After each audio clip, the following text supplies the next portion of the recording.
Welcome to the Howard Eskin Show. I'm excited. I'm usually excited. I'm always excited when I do the show, but I'm really excited tonight because I think the world of my guest, both professionally and personally.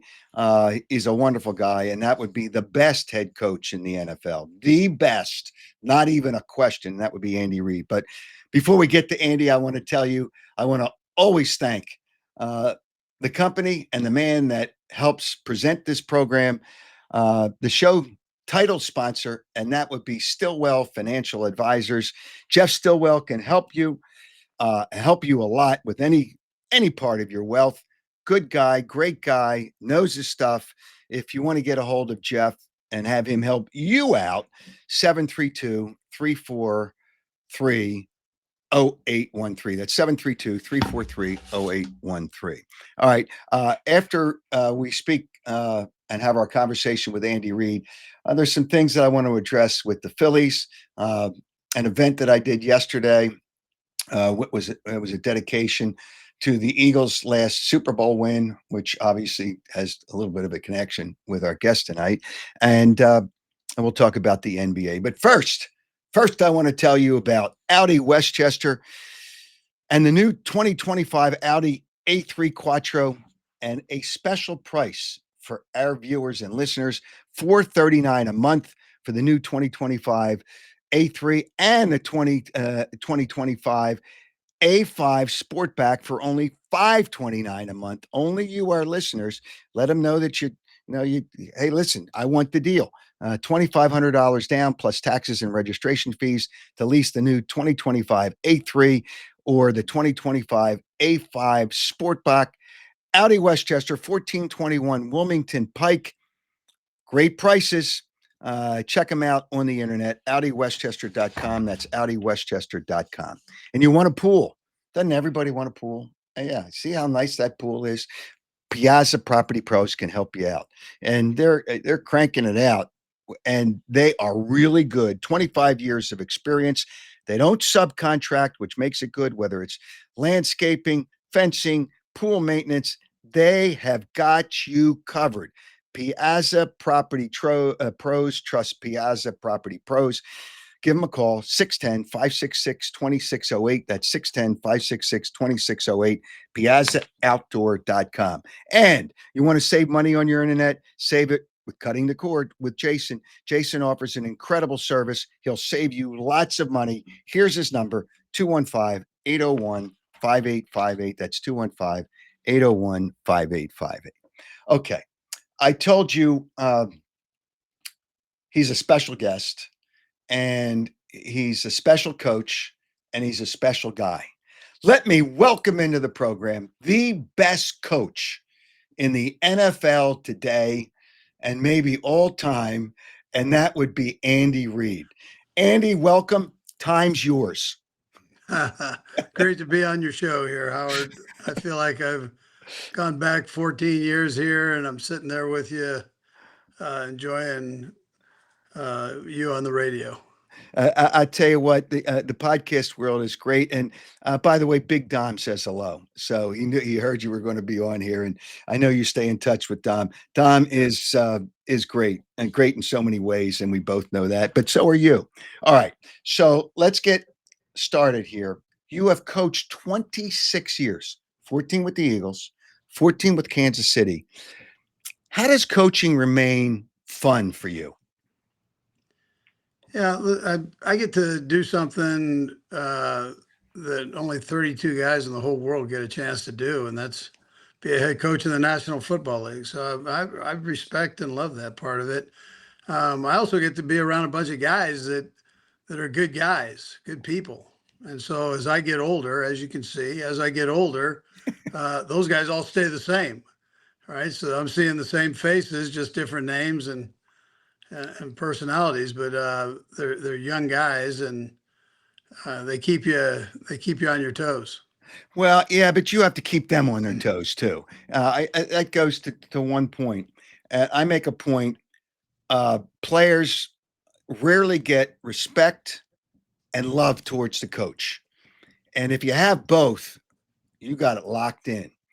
and you have a lot of people that used to be here, and I talk to those people, and they'll go to your players will go to the wall for you.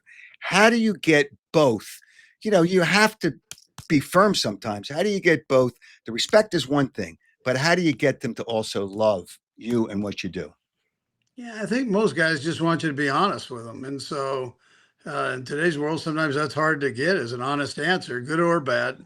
And, and so I try to do that with the guys and treat them right. Listen, I come in thinking the best of them, and then let's go from there. Let's pick it up and take it from there. And if you're willing to work hard and do all of those things, I'm gonna try to hang with you in my part of it, and work hard and make sure we've got it all together, and then go play. So keep it relatively simple. These guys love to play the game, as you know, and that's really when you get through all the meetings and all Yeah. the media and all the stuff that comes with it. They really just want to get out there and play. You know what? Okay, so how do you, or how long does the last game, which is your last loss, which is the last game of two team seasons, how do you get over that? Or how long does it take to get over the loss to the Eagles in the Super Bowl? Yeah, sure. They got after us, man. I mean, and more power to him. Coach Sirianni's done a heck of a job there. He got himself a nice contract from it, and he's sitting there living in the high country there in Philadelphia, which is great for him because he works so hard. And listen, they're that's a great city, and um, they deserve that game. They did a great job. So I think, listen, Howard, I think if you're honest again with yourself, and then your coaches are honest with themselves and the players are honest with themselves, we all could have done a better job. We give credit to the Eagles. They got after us. We had a good football team, but we didn't play our best game then, and we all could have done a little bit better. And so as long as the guys, I try to keep my ears open after the game, all the media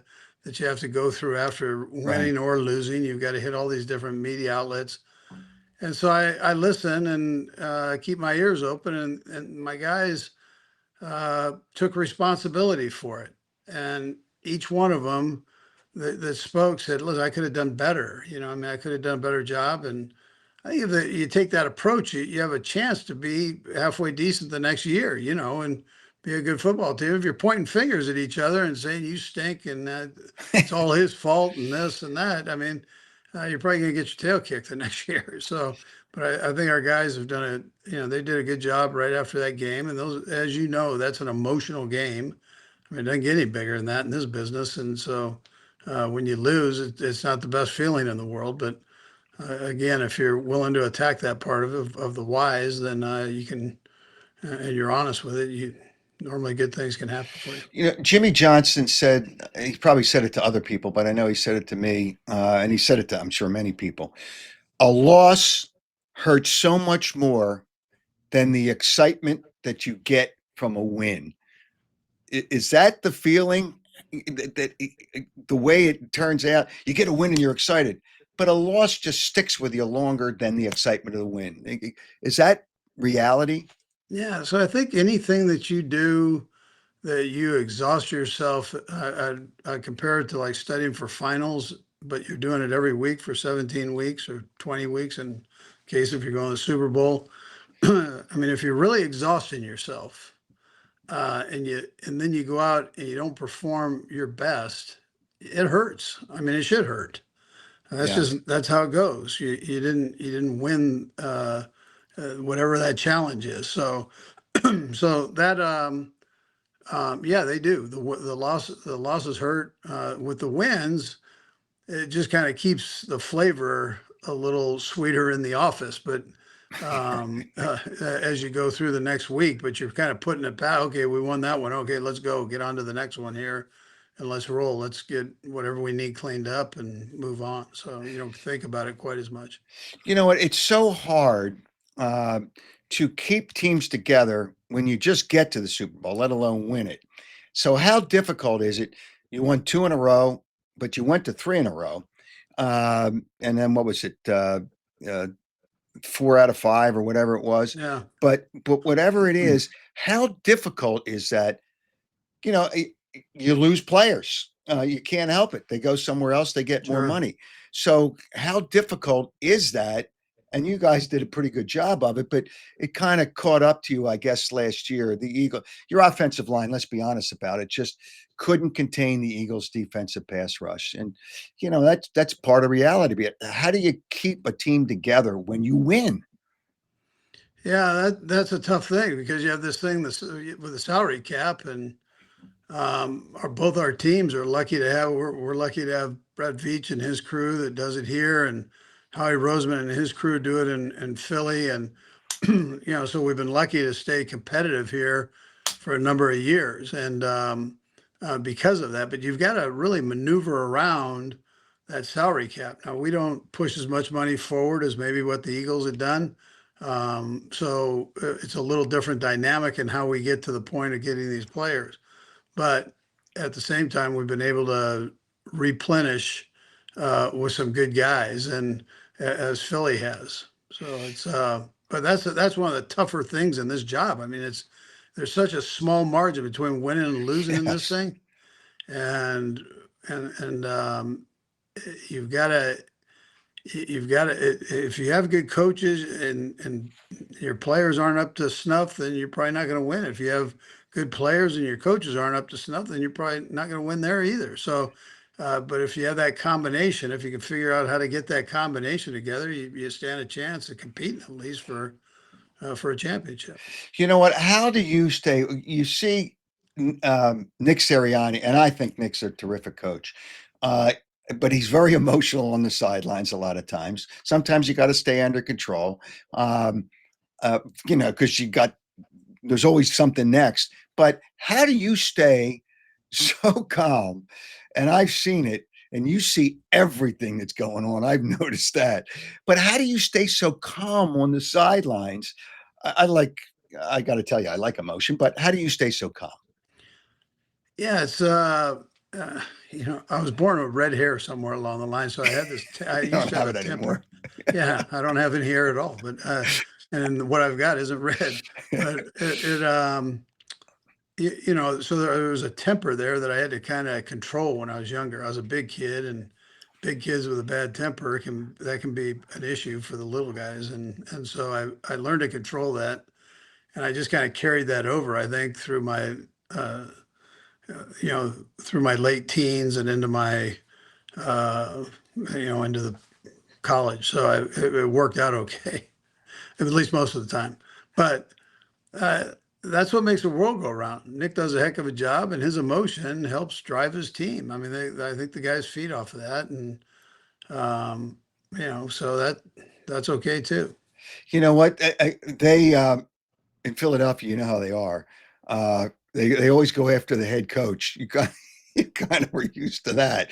And they go after Nick because he's too emotional.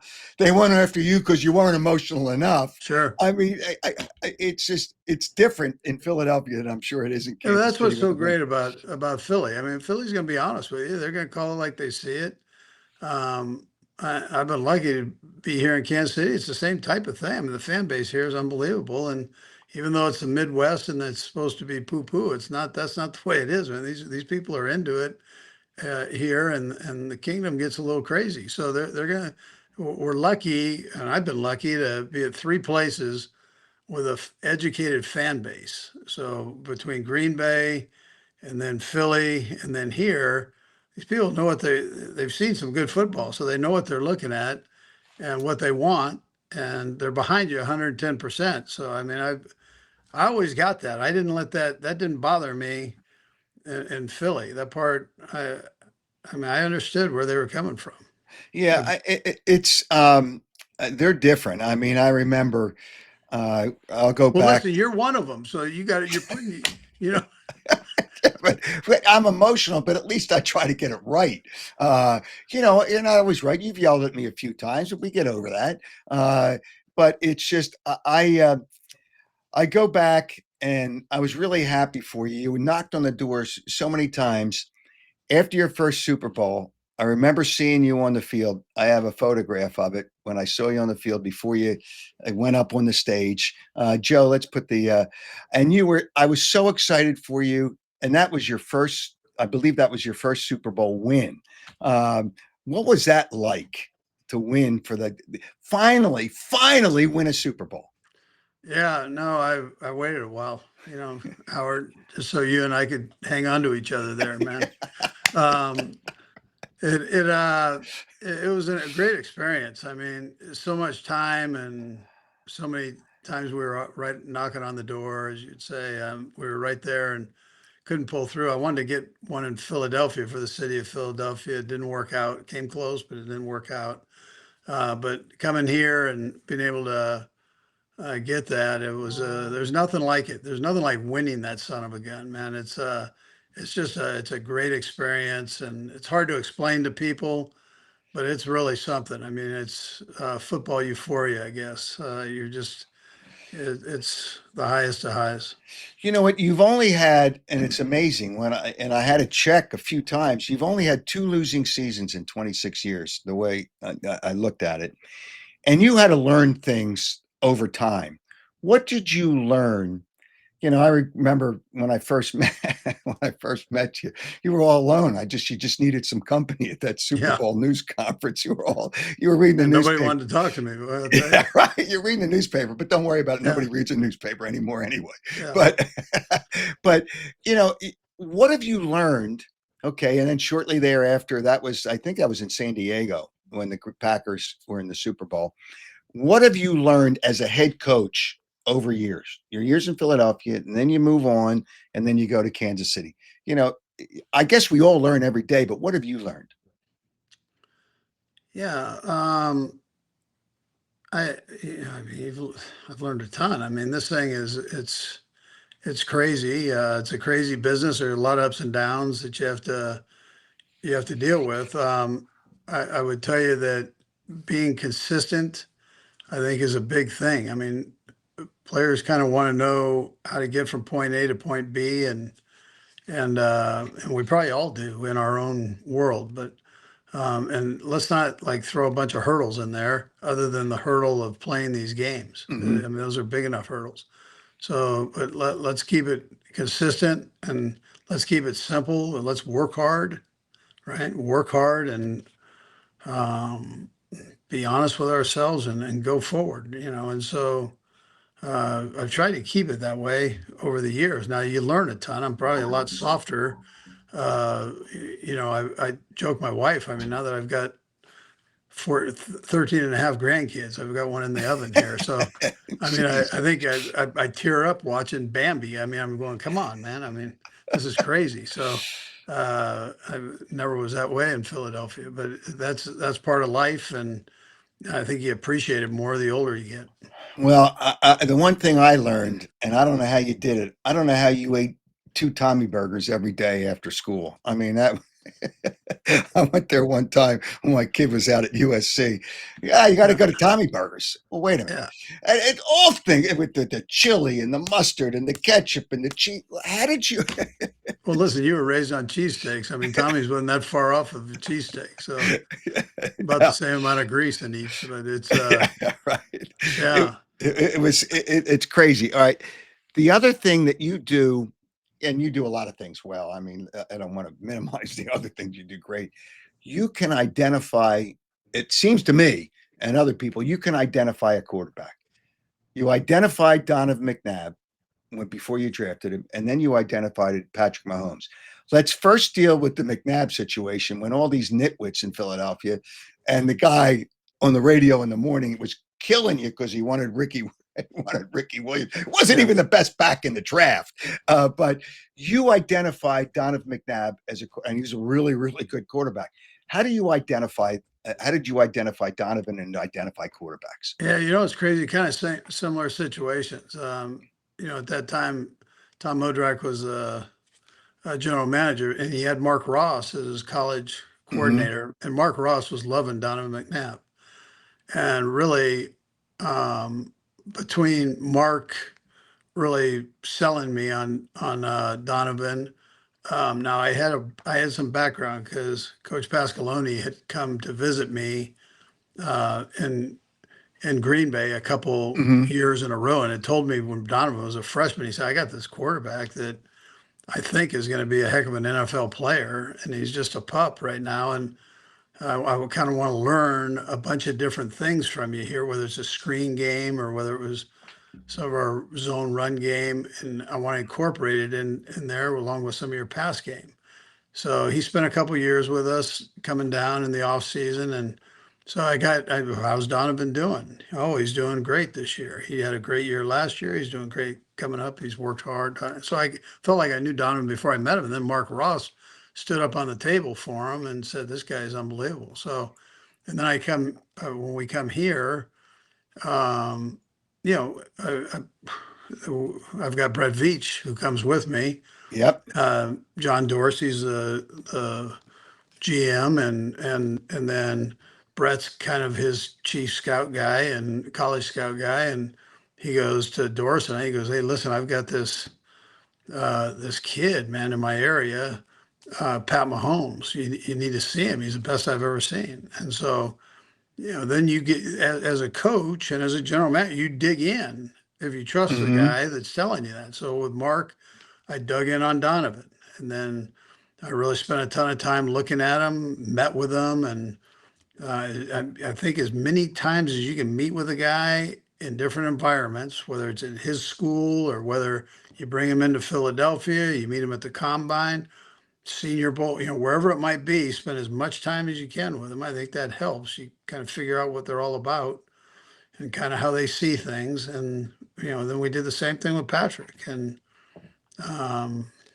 and when I was in Green Bay, I had Brett Favre, and Brett didn't do it conventionally. He didn't play the position conventionally. Right. You're not No. going to put Brett on and go, "Okay, here's a fundamental, everything's perfect." I mean, that's not how he played his game. But he played the game, and he could see and he understood the game, and he had great instincts, great vision, great feet, good athlete. But it was a little bit different than, say, Joe Montana. So, and those experiences kind of teach you. You don't have to do it. Try to work with your guy. Try to work with his strengths, and let's see if we can't add things on each year that can make him even greater than he already is. But let's try to work with his strengths and see if it can't fit into your offense. Okay. In Philadelphia, you were new as a head coach, obviously, and everybody wanted Tim Couch, who turned into be a stiff. Not a good quarterback. I'm talking Yeah. to you, so I won't ask you to use that word. But Donovan was the best quarterback that I remember in that draft, that I can remember in that draft. There were a But lot what of them in that draft. I There know there were was like five of them that were okay, pretty good. so you get all the nonsense from the people in Philadelphia, and you're new as a head coach. How did you not let that affect you? You're new, you're trying to make an impression on people, and everybody, including the governor, wanted Ricky Williams. I mean, how do you stay away? How did you that early in your career stay away from Yeah, those kind of that's where the distractions? red hair came in handy. I say I'm stubborn that way. So, the listen, if you have a chance to get a good quarterback, a franchise quarterback, you take the son of a gun. I mean, they're too hard to find. And so we all felt Donovan was a franchise quarterback, Mm. and so we took him. And the other people, they've got to go on whatever they don't know that part of it. They're not passionate about that part, and that's why they're good mayors or good governors. And then Angelo, he was all part of that too. So I'm gonna use his name. You can't use his name. Or not willing to use his name. He So was on. He was on one of the podcasts. Oh, yeah. Oh, oh was he? yeah. Oh, good, Oh good, yeah. I mean, good, so, good. So but he still yeah. buried you. He still buried you on the podcast. He Oh yeah, he still buried rips me the you. whole time I was there. But He I'm, still buries you. that's all right. I'm a better grave digger than he is, man. I just So he um but the mayor, I still remember being at the banquet there, and the mayor came in with the Rocky music playing with Ricky Williams on his shoulder and that whole deal. And and I got a kick out of it. I thought it was pretty funny at the time, and I got kind of a kick about the passion that he had for him. But I still was going to take Donovan. Okay, so with all the things that have happened to you, you had that situation. You're at news conferences, and I know you told me one time, and you can say where you got this kind of approach, the coach that you played for, uh, but you never shared anything of any real value. I'm being of any real value at your news conferences. Times yours, all this nonsense. But there was a mistake made. Well, I forget how you said it, but why did you? I mean, I telling the truth will set you free. Yeah, yeah, How did sure. you? How did you continue to do that, and knowing people were killing you for it? Yeah, I think when you're in this thing, coaches always stand in front of the team and they go, "Okay, listen, we're the only ones that are in this boat. We're all in it together, and we're going to keep this thing afloat. But we have to do this. It's not what happens outside of here. It's what's in this room right here." You say this normally when you're in the team meeting, Right. Yeah. and so um, I tried to live that. I promised the players, I'm not going to throw you under the bus. I'm going to come to you man to man. If I got a problem, I'm coming to you. And it might not be what you want to hear, but I'm going to shoot you straight. But I'm never going to throw you under the bus out in the public. You got a tough enough job as it is. I'm asking you to do something within a split second, make a decision here that is going to help us win football games. And I don't want you to hesitate at all, thinking that I'm there Hmm. going to criticize you every 2 seconds. So, but I'm here to teach you, but I'm also here to let you know if you kind of get out of line on what I expect, for expectation. So I try to stick with that. At the same time, I knew the media, they don't want you to come as a clown. They don't want that. I mean, I watched other coaches that did that. It's all fun and good entertainment, but you're going to get, you're not really, that's not what I'm not in this to do that. There are other times to do that. Besides that, there's a time and a place for everything. So, and then I wanted to make sure they got at least a little story that they could write on. So I tried to bring a little something to it without throwing people under the bus. I mean, it was about that simple. So, You know what? You protected some guys, and they love you for it. I don't want to say what it was. Deshaun Jackson was a great player. Shady McCoy was a great player, and you had to kind of reel them in at times. And because you didn't say anything, you think that helped reeling and using those two guys as an example because I know the situation. You think that helps by you not criticizing, and then you can reel them in after that, yeah, listen, I think it paid off for them as guys. I mean, they're both doing well today. And right? that very easily could turn when a kid's young and he's out doing some things, that young kids do. And those two happen to be two of the youngest. Shady definitely was coming out of the draft. And you get these young guys and they could go either direction. But if you look at the big picture of things, which I tried to do, and you want them to turn out where they're halfway decent down the road. Are you still the same way at news conferences? You don't share a damn thing. I don't say, I mean, I don't say much, but I try to say whatever. I try not to lie. That's what I try not to do. Coaches, Okay. I try to whatever I'm gonna spit out there. I'm gonna try to make it the truth, and and I tell the players the same thing. I mean, you don't have to tell the whole story, and but tell whatever you say. Make sure it's the truth. All right. Well, I got to give you some props because you helped me sell and one of my bobbleheads. I'm going to show people the picture. It's just, I raised a lot of money for charity, which I still try to do in different ways. But that was the second bobblehead. And how about you? What a great, that should go in the Hall of Fame. When you Well, how go in many the Hall of people? Fame, How many broadcasters have a bobblehead? I mean, there's like one. You are it. There's not a lot of bobblehead broadcasters out there, man. So well, I'm one of them, but that's one of them. So we've had our moments, and I couldn't find the picture. Darn it! But one game, and I think it was Christmas Eve, and luckily you guys won the game. I got all dressed. Took me an hour to get dressed before the end of the game as Santa Claus, and you won the game, and you're walking off the field. And I'll just give you a reminder of what I look like as Santa Claus, but I don't have the picture of you and me on the field, and you're looking around and you say, "What the hell?" Do you remember the moment when I walked off the field with you as Santa Claus? No, I remember I had you come over to the house. I said, "Hey, can you come over? Can you come to the house and like hand out some goodies to my kids, you know?"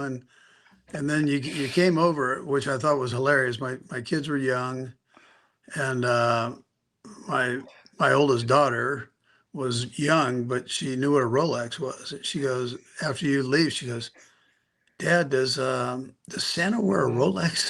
I didn't know that. I said, "Well, this one does." Well, that's So you that's almost just destroyed all of mankind, right?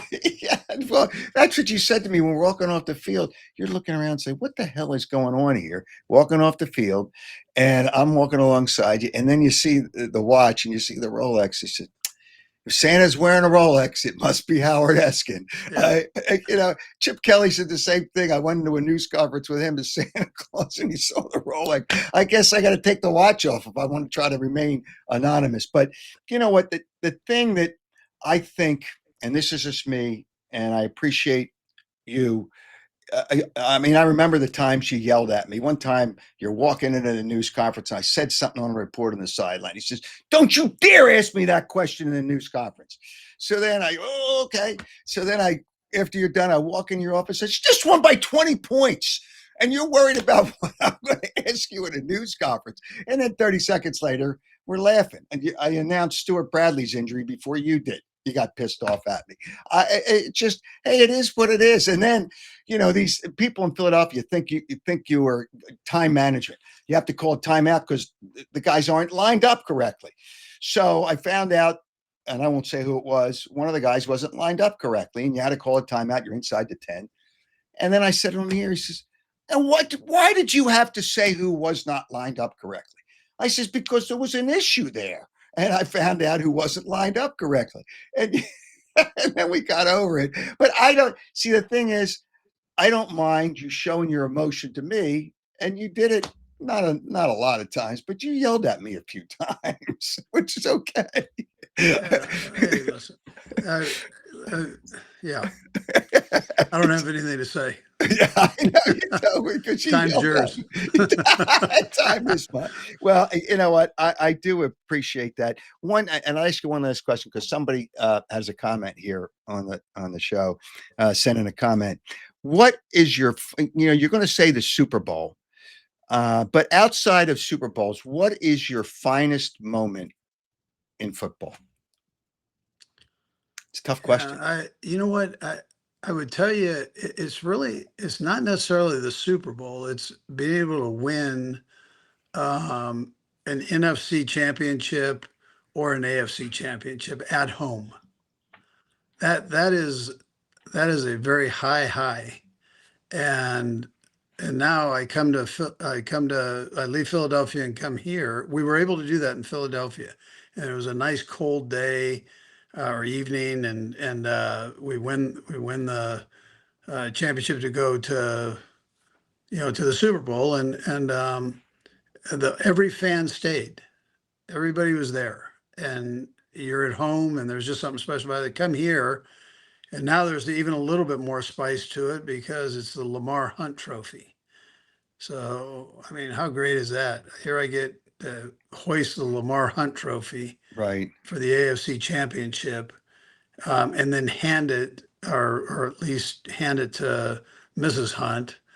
And I'm working with the Hunt family there. Lamar's passed since, It's but I mean, great. yeah, I mean, there's nothing like that. Those are high highs in this business. But It, some of the other things that people don't understand is, I mean, I see these guys come in here. Some of them from the smaller schools might never have even been on an airplane.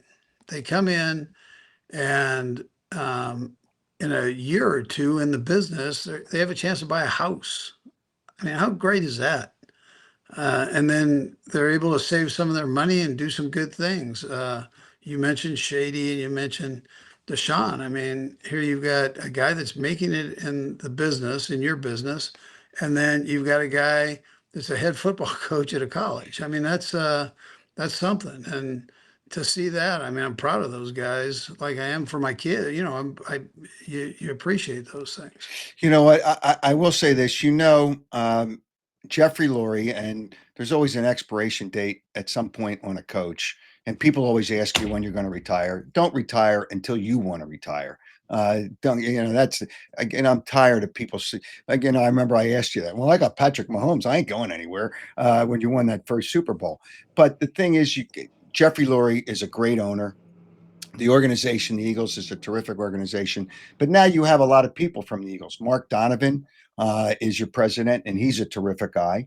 And Clark Hunt, I met when you agreed to terms with Kansas City.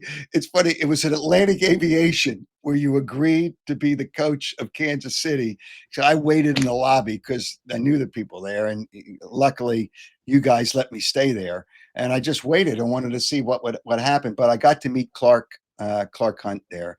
And what a wonderful guy. It's just, it's nice when you work for people like that because then it makes you, I guess, feel a little better when you do something for them. And that's probably pretty much what you just said there. Yeah, Playing. no, been very fortunate to have worked for two great owners. Yeah.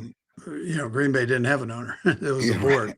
Yeah. But I mean, Jeffrey Lurie was phenomenal, and then I go from there to Clark Hunt. I mean, it was just I've been so fortunate that way, and I'm still close with Jeffrey and close with Clark, and have a ton of respect for both of them. Yeah, well, Andy, I appreciate your coming on. I always had fun talking to you, even when you yelled at me. I said, he's yelling at me again, but that's okay. I don't care. Yeah, at least I was doing it for I was doing that for the fans. I wasn't giving them anything in the press conference, but I was giving it to you. Yeah, well, at least I wasn't part of those idiots that wanted Ricky Williams instead of Donovan McNabb. No, that's right. At least I wasn't part of that. Hey, All right. good luck. You got another year, but and then you gotta forget about the people in Philadelphia won't forget about the Super Bowl, but I'm sure you at some point you got to say that's it, next, right? And that's pretty much the way you got to approach it. I'll go out when you go out. How's that? Okay, okay, I just want to read your book because okay. you've got a phenomenal history of Philadelphia sports and also of all the major leagues here, whether it's baseball, football, basketball. You've got it all, and I hope people appreciate that. So, And I as controversial as you are a Jim. So that's I hope people appreciate you for that. Well, thank you for that. When I write the book, there's some things I can't put in there because then they're going to have to get rid of me. I mean, they're going to have to put me in the That's river all part of somewhere. Philadelphia. We'll find you at the bottom of the school kill, man, my man. Yeah, well, pretty hard. It's still dirty. But anyway, thanks, Andy, and good luck. And it's always great and fun talking to you. All And right. and I'm going to make sure Big Dom always stays the way he is because you're not here to control him anymore. He That's needs my to be guy right controlled. there, man. I He's the know. best.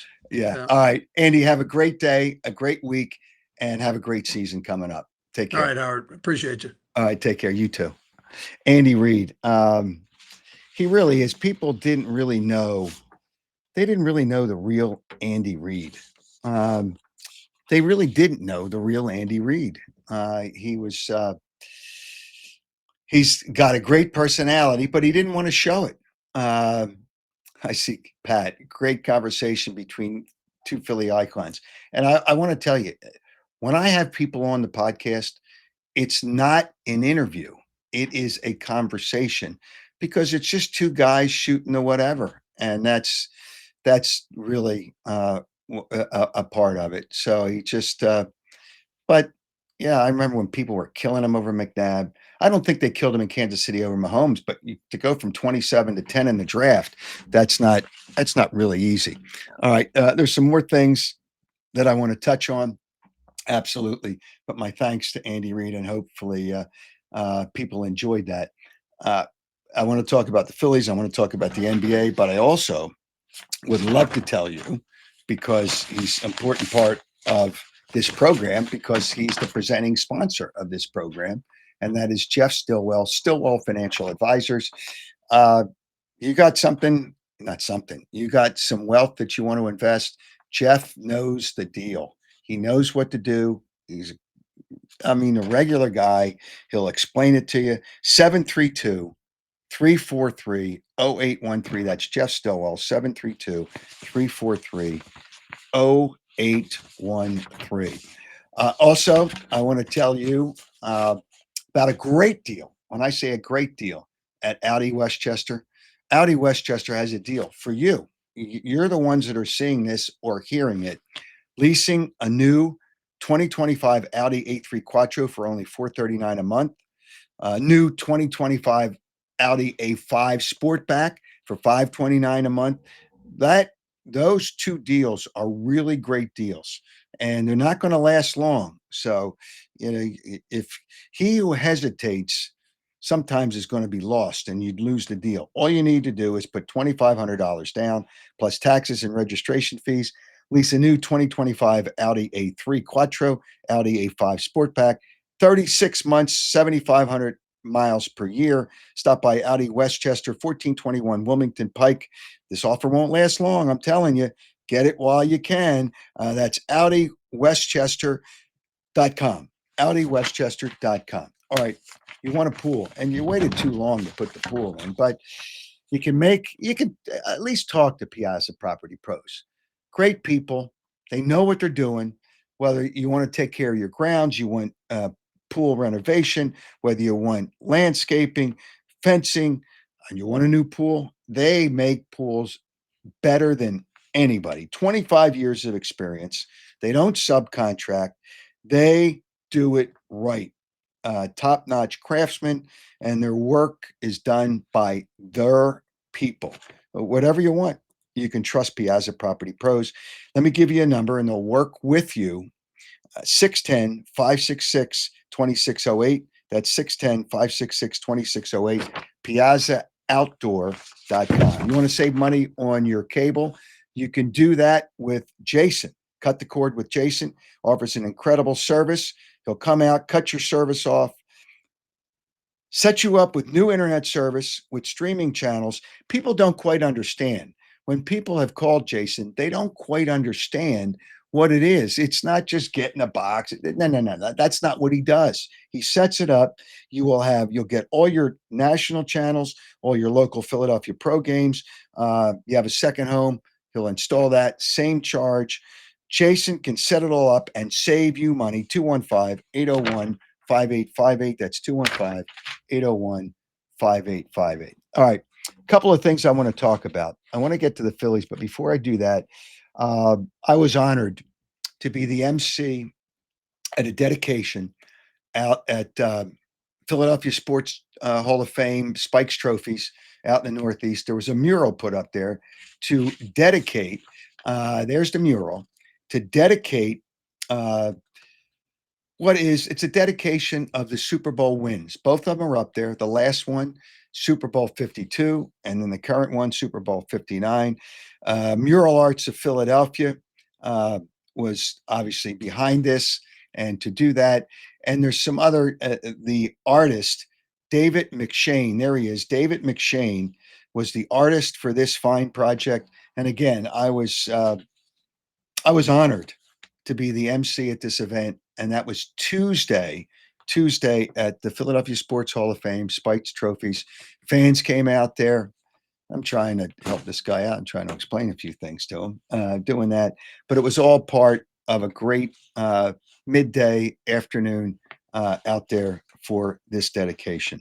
All right, now I want to touch base with the Phillies, and I'm going to ask this question, and I may do that on Saturday. By the way, Michael Gano, thanks. Great interview with Big Red. As he said, he doesn't have red hair anymore. Doesn't even have hair anymore, and it's not even red. But thanks, Michael. The King, Mark Wolf, the King interviewed the King. Nice job, Howard. Thank you. Memory lane is always good because there's a lot of good things to remember from Andy Reid, and I appreciate the comments. Awesome interview.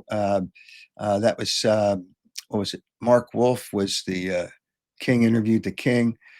Whatever, what is that?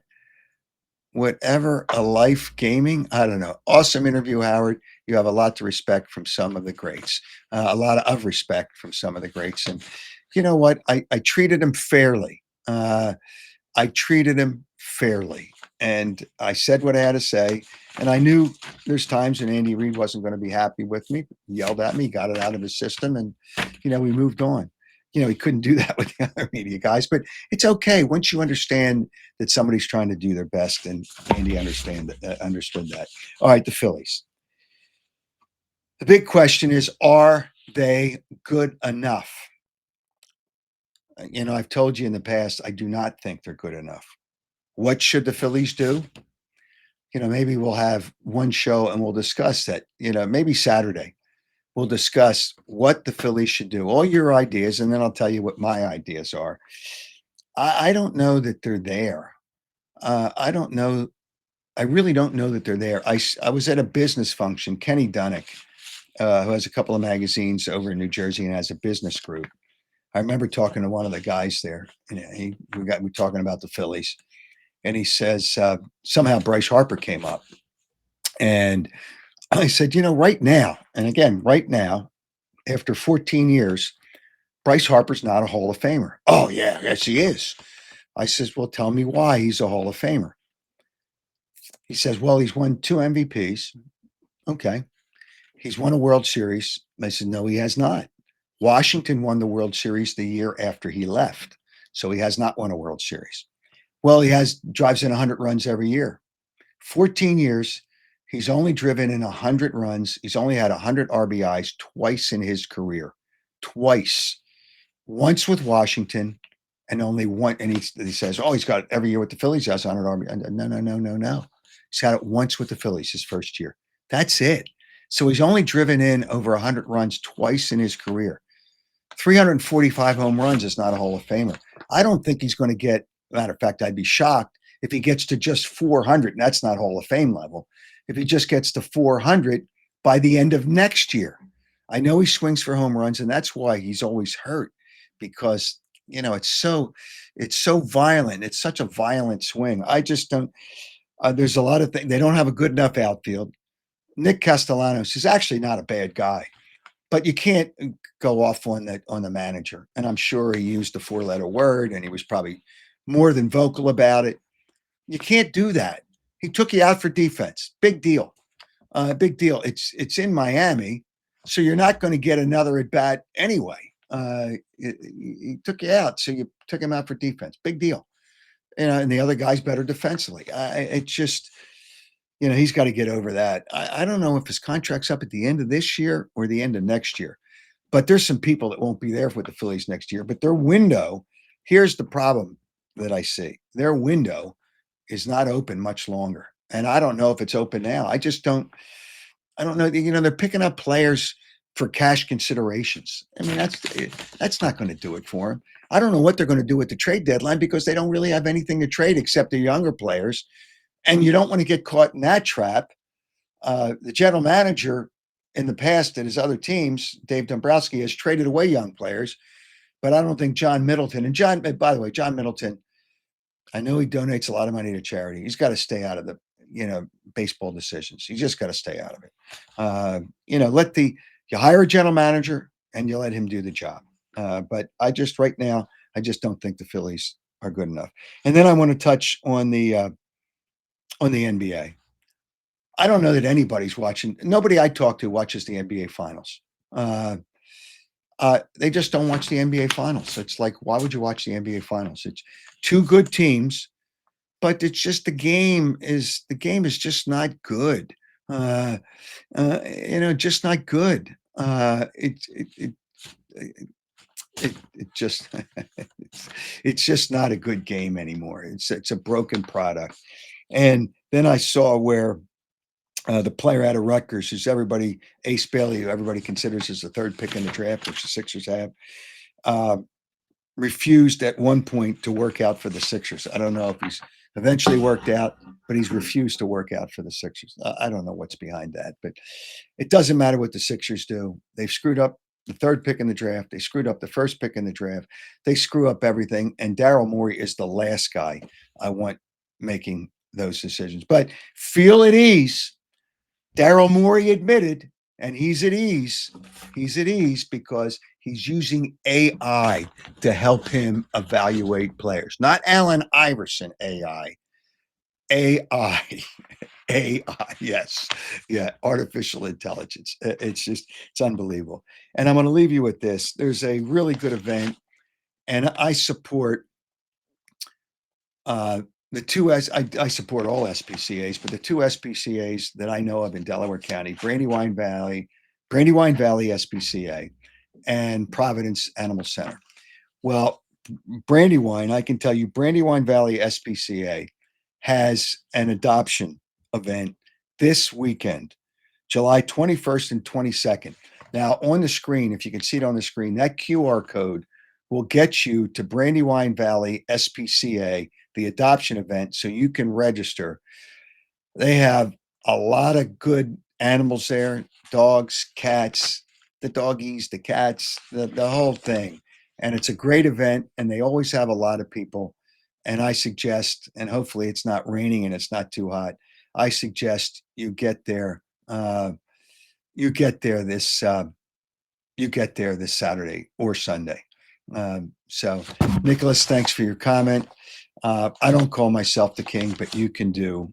You can call me the king anytime you want.